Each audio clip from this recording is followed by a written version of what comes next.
Bonjour, alors comme promis, avec la présentation du numéro 1 de la collection rééditée par Altaïa des casques de collection Star Wars, je vous avais présenté le casque de Dark Vador, et ben là c'est au tour du numéro 2 avec le casque de Boba Fett. Et comme vous pouvez le constater, je n'ai que le casque de Boba Fett. Merci quand même à Altaïa de m'avoir envoyé les deux premiers numéros de cette collection. C'est juste dommage que je n'ai pas le fascicule à vous présenter avec. J'ai un fichier PDF, mais bon, on va voir ce qu'on peut faire. Je garantis pas le résultat, on va voir ce que ça donne. Hop, allez, c'est parti. Bien, alors nous voilà avec la couverture de ce numéro 2 des casques de collection Star Wars de Altaïa avec Boba Fett, et on remarquera déjà que sur la couverture, l'image qui est présentée, c'est un Boba Fett du retour du Jedi. Alors peut-être que ça vous aura échappé, mais les couleurs du backpack sont différentes, les couleurs des épaulières, des genouillères, etc. Bon, là on voit pas les genoux, et même en fait des détails sur le casque, notamment les petits triangles qu'il y a sur le front, les couleurs qu'il y a autour de, j'avais parlé des oreilles. C'est différent, voilà, c'est différent, et surtout la plus grosse différence, c'est l'arme.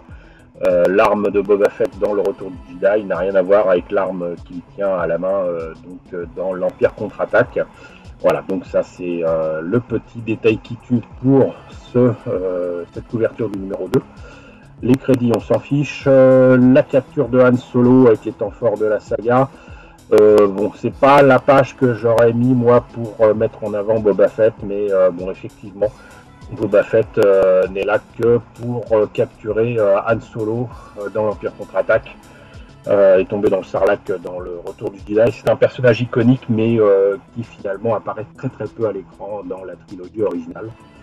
On continue sur donc ce pauvre Han Solo qui se fait torturer, qui se fait capturer, qui se fait cryogéniser dans la carbonite à la cité des nuages, et on a quand même de belles photos. On a des belles photos, mais encore une fois, c'est pas ce que j'aurais mis en avant, puisque là, vous voyez sur 3 pages, voilà, on commence enfin à voir Boba Fett en train de faire face à Dark Vador, qui fait facilement une tête de plus que lui.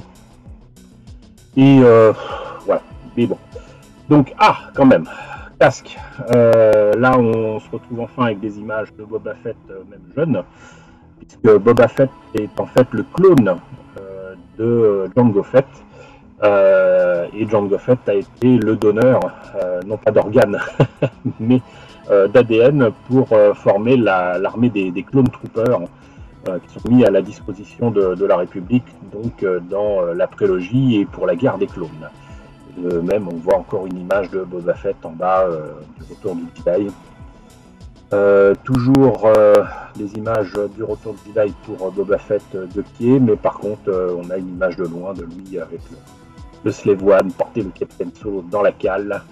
Boba Fett, un redoutable chasseur de primes, effectivement. Là on a les pages qui sont en dépliant. Alors là j'avoue que j'aurais bien aimé avoir ça sur papier, je préfère le papier. Mais bon, c'est pas le cas, et le fait est que là on a quand même de très très belles photos du casque avec les détails des rayures, de la peinture écaillée sur le casque, et ça c'est quelque chose qui me serait très utile pour une figurine en ce vinyle que j'ai commencé il y a des années, que je n'ai jamais terminé, justement à cause de ce genre de détails que j'avais du mal à maîtriser à l'époque, et là ça me serait très très très utile. Encore une fois, beaucoup de photos de Boba Fett ici ou là, et même du Slave One, ce qui m'étonne énormément. Je trouve que ce document date vraiment du milieu des années 2010, certainement de 2014-2015. Bon, et puis mis à part cela, je suis quand même assez étonné qu'il ne fasse pas de distinction entre les différences dans l'armure Empire contre-attaque et Retour du Jedi, mais ça reste quand même de très très jolies photos et un moyen sans égal de justement voir ce qu'il en est sur ce personnage. Sinon, arme et uniforme, là justement ils auraient eu moyen de présenter l'arme qu'on voit ici, là vous voyez, au bras de Boba Fett dans l'Empire contre-attaque. Arme qui n'a rien à voir avec celle du Retour de Jedi, mais bon, visiblement Il préfère parler des autres chasseurs de primes que l'on voit là sur donc la passerelle du Super Star Destroyer à la demande et à l'invitation de Dark Vador qui va leur demander d'aller capturer le Faucon Millennium. Et sinon, on les voit aussi dans une illustration de comics et une partie de ces joyeuseries dans la cour de Jabba, dans le retour du Jedi.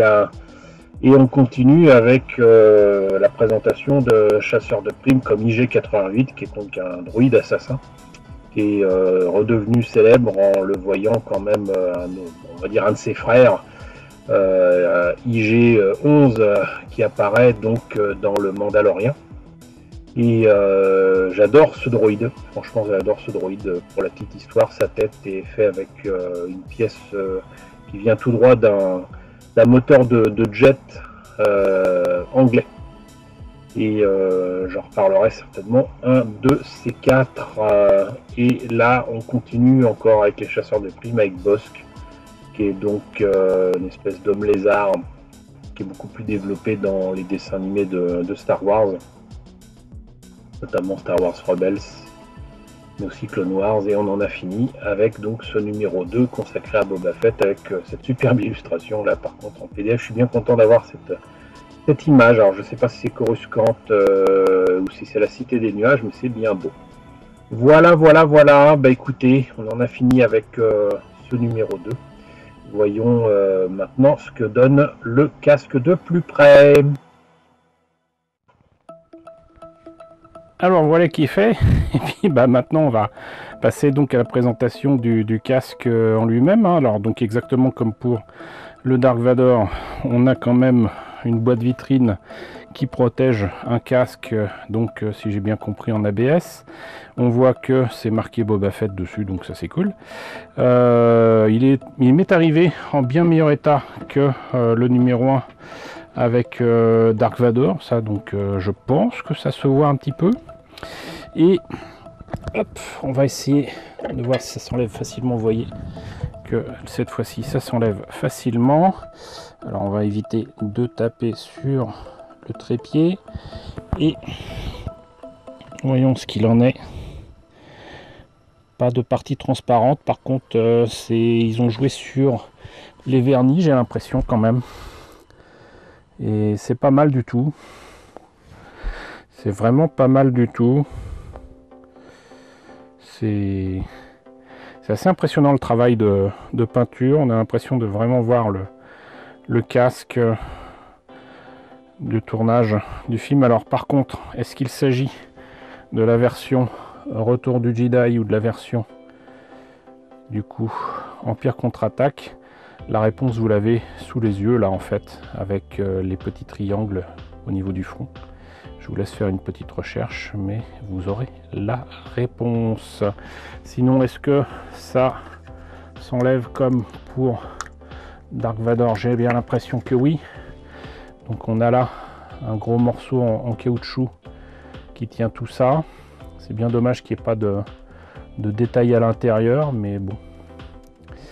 Et ça, c'est pas en mou du tout, hein. C'est en dur, mais ça ne s'abaisse pas. Donc c'est pas un joujou, mais ça reste quand même un bel objet effectivement de collection. Et c'est fort sympathique ma foi. Voilà, bah écoutez, pas grand chose à dire de plus sur tout ça. Je regrette de ne pas recevoir le numéro 3 avec le casque de Stormtrooper. Ça m'aurait bien amusé d'avoir les 3 premiers, mais bon, c'est déjà pas mal. Donc merci à Altaïa de m'avoir envoyé ces 2 premiers numéros des casques de collection de Star Wars. Si vous voulez tout savoir sur la collection, vous abonner, etc., vous avez toutes les informations dans la description de la vidéo. Voilà, donc j'espère en tout cas que cette présentation vous a intéressé. N'hésitez pas à me dire ce qu'il en est dans la section commentaires. N'hésitez pas à liker, n'hésitez pas à partager, n'hésitez pas à vous abonner Si ce n'est pas déjà le cas, coucou aux nombreux abonnés qui nous ont rejoints ces derniers temps. Bienvenue ici, coucou aux grands anciens qui me suivent depuis 7 ans. Merci à tous de votre fidélité, merci à tous de votre soutien sur Tipeee et sur Paypal. Surtout, prenez soin de vous. Je vous laisse avec la liste des contributeurs de la chaîne et je vous dis à très bientôt pour la présentation, je l'espère, de notre collection Altaïa.